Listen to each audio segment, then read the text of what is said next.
Le dossier FOMI révèle qu'il y a eu des injustices qui sont en train de se commettre à l'endroit des agri-éleveurs qui ont été en contact avec cette société pour faire des commandes de fertilisants ou d'engrais. Nous pensons que cette société a mal procédé parce qu'elle a exigé que le paiement se fasse avant que le service ne soit rendu, avant que ces engrais ne soient disponibles. C'est comme si cette société est en train d'utiliser l'argent des citoyens pour pouvoir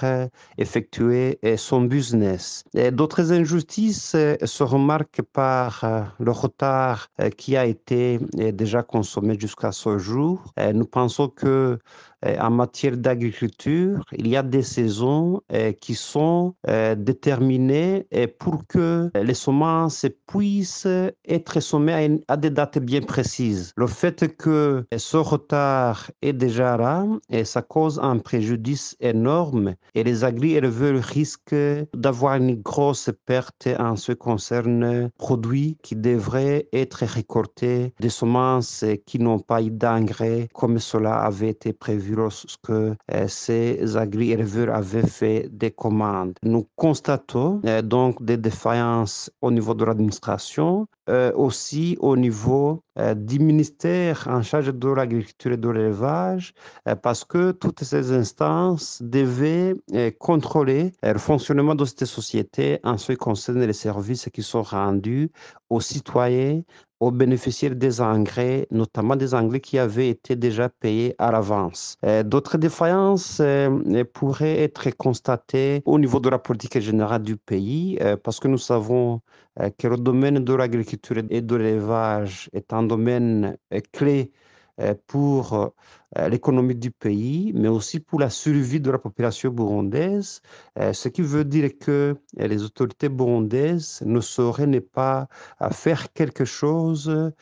pour résoudre cette problématique qui est liée au fonctionnement et au service de cette société FOMI. Nous soupçonnons plutôt qu'il y aurait des conflits d'intérêts parce que dans un récent passé, cette société avait été pointée du doigt comme quoi certaines autorités du Burundi